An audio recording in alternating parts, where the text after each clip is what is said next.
Hey everybody, Josh the Fifth Wheel Gamer here. So I figured today that it would be fun to show you guys on the AYN Odin 3, since it is more powerful than the AYN Thor, some dual screen gameplay using the Retroid Pocket dual screen attachment. Now the attachment that I have is the larger attachment, because believe it or not, they actually sold two different models of the dual screen attachment. So be careful if you decide to follow suit in what I'm doing right now, that you get the larger attachment if you're going to be hooking it up to your AYN Odin 3. But as you can see here, it works seamlessly. There was nothing I had to install or download to make it work, okay? So that's a huge plus. Now, this app that I currently have highlighted is called CIA Decryptor. Now, if you've downloaded 3DS ROMs and they're not working, chances are it's going to say it was encrypted still or whatever. You will be able to open up this app, okay, and once you jump into this app, you will pick whatever game it is that you have that has not been decrypted, that's not working properly, okay, and then you would just tap on said game, and then it's going to say decrypt and save once you do that. Once you decrypt and save it, it's going to take a few seconds. You're going to watch a little meter over here on the side fill up. Once that little meter is filled up and completed, then you are done. You can back out of the app, and then when you go back into Azahar, which is what we're going to be using for 3DS today. So when you go back, oops, wrong emulator. When you go back into Azahar, you're going to go straight to that game, and you'll see that instead of having some weird little squiggly line icon pop up, it's actually going to pop up the picture of the ROM itself, and that way you know that your game is playable. Now, before we get started, we want to go into our settings. I keep trying to touch the top screen. So you go into your settings. You're going to go to down where it says layout. This is very, very important, okay? So your screen orientation is set to automatic, but your landscape screen layout is going to be set to single screen, okay? And you're going to enable secondary display. That also is very important. And your secondary display layout is going to say opposite screen, okay? I have the aspect ratio of mine set to 16:9. So basically it's going to attempt to display both of them at a 16:9 ratio. If you don't like that, you can change it. But, you know, this is just for the sake of this video. Now, once you actually get into gameplay, sometimes it'll launch a game with a screen on the top and one with the screen on the bottom. It'll have them in reverse. Do not panic. Okay, I'm going to go ahead and launch into a game right now. Okay, so here is Batman, Arkham, Blackgate, Origins, or what have you. And so what we're going to do here is I'm just going to show you real quick how it is that you swap the screens. So now, when you go to launch a game, if you have to swap the screens for any reason, literally all you have to do is side swipe from the side menu here, and you would hit swap screens, and it's going to take the top screen and put it on the bottom. Okay, same thing. If you want to swip it back the other way, then you can do vice versa. Okay, so let's go ahead and jump into some gameplay now. I'm running each of these games anywhere between 3 to 4x. Okay, everyone, so here we are in Batman Blackgate Origins, okay, and I've turned the brightness down pretty much as far as I can for the sake of being able to shoot this video and everything, but as you can see here, your bottom screen is displaying properly, your top screen is displaying properly, and this game is absolutely a blast to play. I'm a huge fan of the Arkham series in general. I've beaten Arkham Asylum and Arkham City. I'm sorry, Arkham Knight. Arkham City. I just have not beaten Arkham Knight yet. And I also have Batman Arkham Origins that I have to work my way through. So I really, really do love the fighting style of these games. But anyway, as you can see here, though, this is running at 3x. I've just went ahead and decided to settle on 3x just to make it seamless for everybody. Okay, but there are plenty of games where the AYN Odin 3 can push through to much higher resolutions on some of these games. Okay, so next up we have Captain Toad's Treasure Tracker. And honest to goodness, I never really got into the Captain Toad series. I do think it's fun, the whole puzzle dynamic of it, and being able to swing the environments around to solve the puzzles and all that kind of good stuff. And obviously, this game is running at a full 30 frames a second. As you can see, I do have the frame counter up here in the top left of the screen on the bottom screen here. But so this is another game that seems to run quite seamlessly and easily on here. And you're going to find that pretty much all the AAA titles run great on this device, okay? And it doesn't even break a sweat. Like right now, I'm in performance mode. I'm not in high performance mode. You don't even hear the fan on right now, okay? That's how little effort that this device is having to push to play these 3DS titles. Alright, so next up I figured I would feature at least one game that is not going to render all that well, no matter how much power you have. And this just goes to show you that sometimes it's not about whether your system has enough power, it's about compatibility. It's about whether the emulator itself has had enough time to cook. This game in particular is one of the hardest games to emulate. I never was able to get this able to run on Citra beyond more than a slideshow on previous devices, okay? And so here we are in Azahar. This is Castlevania Lords of Shadow, Mirrors of Fate. And when you go to launch into this, it looks like, oh man, everything looks great, and look, the cutscene's doing all good, and blah, blah, blah. But when you go to actually launch into it, if I had the sound turned up right now, you would hear a little bit of sound stutter here and there. But once you actually get into the gameplay, you're going to see something quite odd here. Okay, so now we're into the actual gameplay. I want you to watch the character as I move him around. Okay, notice anything funny here? Okay, I've got the joystick moved all the way forward, and this is his movement. So while everybody else is rendering correctly, for whatever reason, we can't get our buddy boy here beyond a freaking... like, I don't even... This looks so NES, the way this is happening right now. But... One quick note, when you're emulating 3DS titles and it says, do you want to activate Street Pass, just hit no, okay? And that'll save you a whole lot of headache, because a lot of these games are not going to launch if you do that, and it's going to say something like Fatal Error and different things like that. I'm sorry, Fatal Error, okay? So anyways, let's go ahead and jump in here. And this is Dead or Alive Dimensions. Okay, so here we are in the first cutscene, opening cutscene of Dead or Alive Dimensions. And when you want to, thankfully, this is one of those games that gives you the option to pause the game and hit skip. And so that way we can just go ahead and jump directly into the action here. Alright, so let's get into the actual fight now. I had to skip over that little tutorial part. Didn't want to sit here and bore everybody to death with that. But, man, this game is so extreme. I couldn't believe it when they released this on the 3DS, because I was kind of expecting it for the PS Vita. But, Nintendo, they're always known for their more family-friendly approach to gaming, and I'm not against that. Okay, so next up we have some Kid Icarus Uprising. And I never got to play this one. I had a 3DS. I've actually owned multiple 3DSs, okay? And whenever I was playing 3DS, it was more like the Metal Gear Solid and the Mario titles and things like that. The Zelda titles, obviously. But, my first interaction with Kid Icarus was way, way back on the NES. Okay, we're talking the 8-bit days here. But as you can see here, this game is also rendering beautifully. It says it's running at 33 frames a second. No, it's running at 30. Okay, so pretty much a lock 30. I guess the frame rate just kind of skips around a little here and there. But once again, the power of the AYN Odin 3 is just going to eat through this game. Okay, so next up we have Kingdom Hearts Dream Drop Distance. So this was, if I'm not mistaken, the sequel to Kingdom Hearts 2. And so really, really cool stuff. I played through, or actually my brother played through Kingdom Hearts 2 while he was living with me a long, long, long time ago. And we just sat there watching him the entire time. And every now and then he'd get into a boss fight where he couldn't beat it or whatever. And so we'd just pass the controller back and forth to beat Kingdom Hearts 2. But anyway, so this game, like I said, this is supposed to be like a sequel to Kingdom Hearts 2 in the timeline.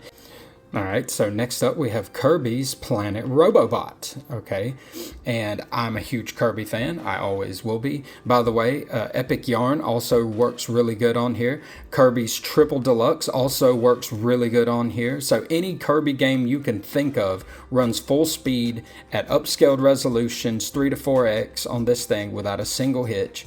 All right, so, you know, like I said, I'm still going to be getting an AYN Odin Thor just because I do want to have that that perfect dual screen device that I can just fold up and take with me and not have to worry about the screen and different things like that. However, to have this, being able to play this at home, you know, whenever I'm sitting on my couch and things like that, okay, is awesome. And it's comfortable because of the fact that I have the controls of the AYN Odin Thor here. And so, I'm sorry, the AYN Odin 3 here. And because I have these controls with this grip on here and everything like that, it's just a supremely premium experience. That's the only way I know how to put it. It's a premium experience that you're getting, and you should be, because this is the most powerful Android gaming device on the market, okay? And so being able to have this in the palm of my hands anytime I want to, whenever I'm sitting at the house chilling, is just absolutely amazing, and I'm spoiled here. Alright, so next up we have Luigi's Mansion 2. Now, a lot of people are like, well, dude, if you're playing AYN Odin 3, then why don't you just play the remastered Nintendo Switch version?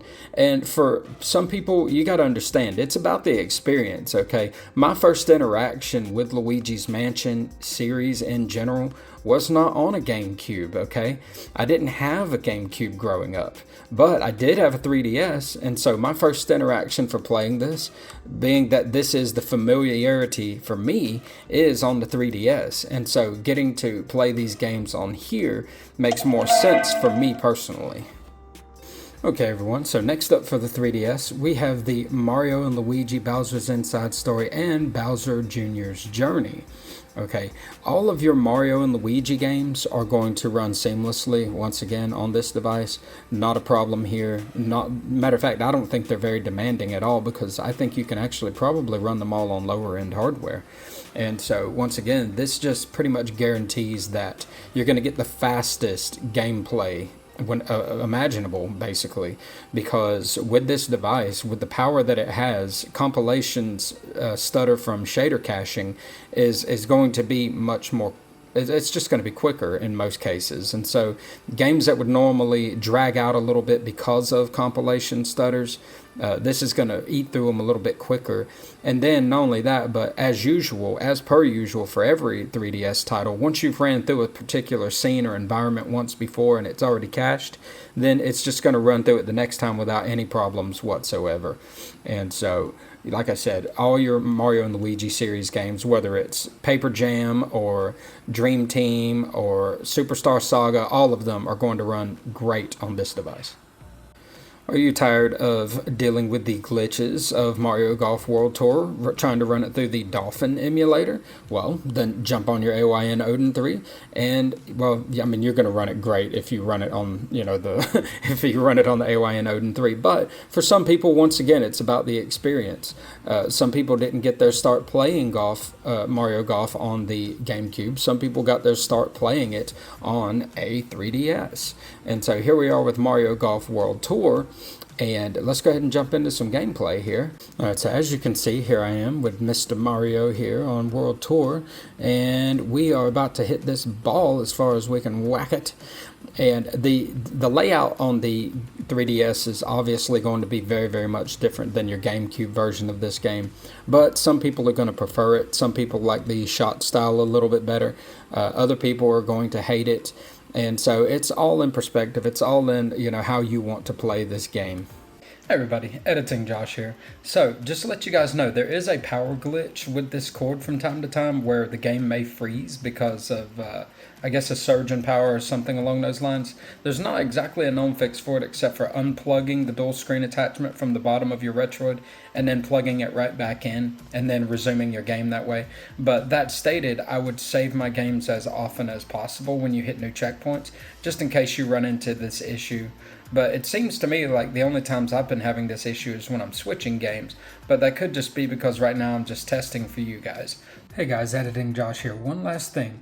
If you want to really maximize the performance of 3DS on heavy-end titles like Xenoblade Chronicles or your Splinter Cell or games that would have run much harder on 3DS, then use the Steven MXZ 8 V34 Turnip drivers. Okay, so you can look those up, you can download them, and then you can put them into your settings on your device and you will run 3DS flawlessly.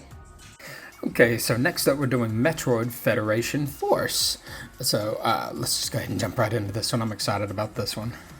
Okay, so here on Metroid Federation Force, this is one of the games where you actually have to use the tilt feature of the device like you would have with the original 3DS. And so when you hold the R button and you tilt the device in whatever direction it is, then you are able to aim when you hold the trigger button or the shoulder button. So like right now I hold the R button and then I tilt it, and then I hit the L button and then I hit the A button to fire. And let's see, oh, if I hold my A button, I get my charge shot, boom! Alright, but see, that's one of the cool things about this game, is this is one of the few that actually took advantage of the full hardware breakdown here on this thing. Okay, so next up we have Monster Hunter 4 Ultimate. So here we are with our opening cutscene for Monster Hunter 4 Ultimate, and as you can see, once again, it is rendering 110% beautifully. Okay, so here we are in game for Monster Hunter 4 Quest, okay, and please tell me, okay, I was about to say, please tell me this guy don't move this slow the entire time, but, so running out here into the environment and everything, and as you can see, we are running at a full frame rate, and it's going to be very much the same in battle, obviously. Once again, the AYN Odin 3, it just seems like as long as the game will run on the emulator, then it's just perfect. Okay, so here we are with some Need for Speed The Run, and this one, as far as I know, is its own standalone title. I don't think that they ever redid this game on any other platforms, and so, you know, congratulations, kudos to the Nintendo 3DS for having plenty of exclusive titles for the time it came out. And honest to goodness, I mean, that's kind of what's really destroying the console generation these days and pushing more and more people toward PC gaming, is the fact that, you know, the PS5, the Xbox, all of them, nobody really has any exclusives anymore, because everything is just, my system plays it better than yours. Okay, so here we have some jumpy Italian plumber furry on substances, and let's see how this one goes for us. Okay, so most 3DS emulators, if they're going to struggle with this title, it's going to be right here on the map screen a lot of times, and then when you get into the actual level, it speeds up. However, this one doesn't struggle or even hiccup whatsoever on the map screen, and obviously looking at gameplay here, it's flawless. The platforming, by the way, one cannot overstate how good this D-pad is on this Odin 3, okay? And very well placed, because the device, because of the way the ergonomics are, if you have to shift your hand down for a platformer, the meat of your hands is just going to rest right into that nice big beefy grip that's on the back side of this thing. And so this, as you can see, is obviously going to be a flawless experience. Okay, so next up, running at a full frame rate, is Pokemon Omega Ruby. Okay, so getting into gameplay here, walking out into the world map, and let's see what she does. Let's see how she fares. Alright, so now I'm apparently in my own home here after the movers, the very odd movers, moved all my stuff in here. So now I'm checking out my bedroom. Ooh, wow, I can sit on my bed. Can I sit in my big fluffy chair though? No? Can't sit in my big fluffy chair? Can I? Ah, there we go. Got the TV turned on. Good for me. Alright, let's read. What are we reading? A notebook full of adventure rules. Uh-oh. We don't want to read a bunch of rules right now. Okay, so now here we are outside into the overworld, and we're supposed to be going to visit the next door neighbor to start our little adventure here. And here I am meeting the neighbor's kid. And congratulations for me. But I could sit here all day playing this one, because that's basically what it's going to take before I get to my first Pokemon battle. But for sake of time, I just wanted to show you guys that this thing runs stupendous. Okay, so here we are with some Poochy and Yoshi's Woolly World. Okay, now this was a game that was actually very difficult to run back whenever Nintendo Switch emulation first came out, okay? But, you know, this is where it originated, was on the 3DS. And so if you want to play this game upscaled and you want to get the full proper experience, then just go back and play this version of the game instead of trying to emulate it on Nintendo Switch. Save yourself the problem, because, I mean, this looks amazing. Alright, so here we are with one of the most notoriously hard games to run on the 3DS, Resident Evil Revelation. And this actually plays really good right now on Nintendo Switch emulation, but once again, if you want the original experience, or if you like having the screen at the bottom to be able to select back and forth and look at your map and all that, then this may be the route that you want to go in playing this game. And because of the fact that this was one of the games that utilized the 3DS's circle pad, you have that option of being able to use both joysticks for this game, which also is freaking awesome. But I dropped the resolution down to 3x on this game just so that it wouldn't stutter as badly. Once you play through an area, obviously, you know, once again, you can get rid of the shader compilation stutter. Once you've already been to an area and you go back through it, it's going to be a lot smoother, especially on hardware that's this powerful. But this game is still, to this day, one of the hardest ones to get to run without, you know, any dips in the frame rate when you hit a new area and different things of that nature. Okay, so next up we have some Sonic and All-Stars Racing Transformed. Okay, this is yet another game that was released on the Nintendo Switch later on, okay, but if you wanted to play it in all of its original glory, then here we are right here on the Nintendo 3DS. And once again, I am running this at 4x native resolution. Jumping into our first race here. Okay, we are running at a full 60 frames a second by the looks of it here. And wow, this is awesome. Okay, as a Sonic fan, I can tell you right now, this game, the first Sonic racing game that I remember hearing about was Sonic R, way back on the Sega Saturn, and anyone who actually played that, okay, imagine playing a game where you're running around as a Sonic the Hedgehog character with no vehicle, but yet the physics act like you're driving a race car for an actual racing game. And so you actually had to hit the brakes on your character model like you would on a car. So it was crazy. If anybody wants to go through the hecticness of experiencing that, then go right on ahead and just get the ROM for Sega Saturn. But if you want to play a fun Sonic the Hedgehog racing game, then this is the one to do. And I would prefer this version on the 3DS over the one on the Nintendo Switch, just because of the second screen having the track layout at the bottom. Alright, so here we are with some Sonic the Hedgehog Generations.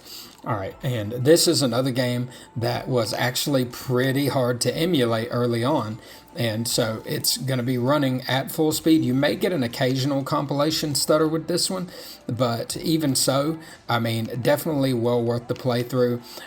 This one, as well as Sonic World. Sonic World actually runs better than this game does. But once again, I mean, I'm running this at 4x right now. I could probably drop the resolution a little bit and get even less compilation stutter out of the gate. But for right now, I mean, in all honesty, I can absolutely deal with this. I can 110% play this like this as is.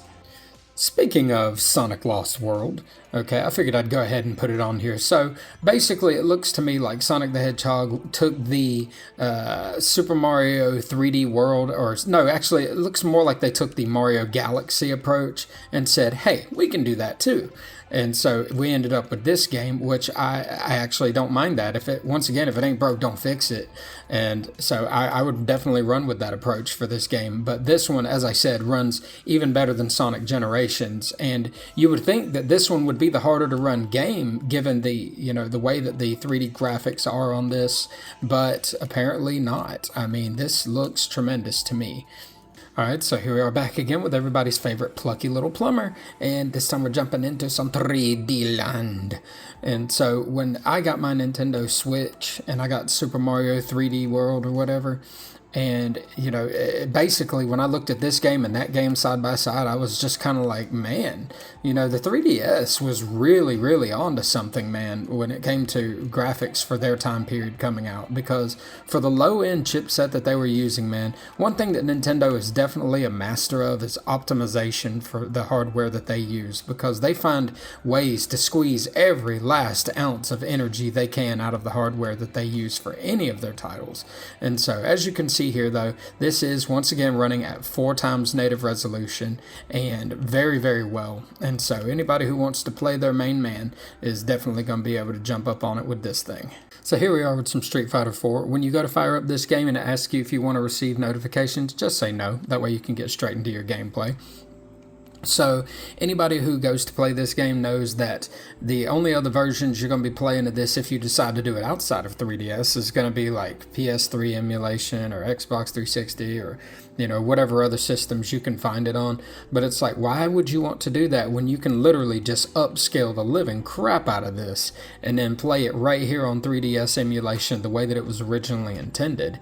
And so let's get into it and let's check out this fighting D-pad on this thing once again. Okay, so I am knocking him out with my hurricane kick. I'm gonna shoot skis my fireball. I am doing my dragon punch. And once again, fighting games on this thing is so amazing just because it's such a perfect layout. I mean, the chunkiness of the backside of this thing helping you out, it works, man. It just works. Okay, so here's another example of a game that is an outlier. Okay, The Amazing Spider-Man 2. And so if you try to play this one straight out the gate, this is what you're going to get. Now, in order to fix the stretching on The Amazing Spider-Man 2, you go into your settings and then you go down to your debug menu, and where it says Enable Hardware Shader, you just turn that setting off. So you see here now, Spider-Man is rendered correctly, and so now we can actually get into actual gameplay. And so you see that everything looks real good. There's no problems now. This is a harder game to render, by the way. If you didn't hear it, the fan did kick on there for a second.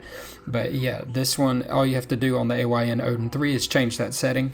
If you were using a Snapdragon 8 Gen 2 device or maybe an 8 Gen 1, then you would have to use the Turnip driver for the T27 or T28 driver to get the game to render properly, as well as disabling that same setting in your settings menu under the debug menu.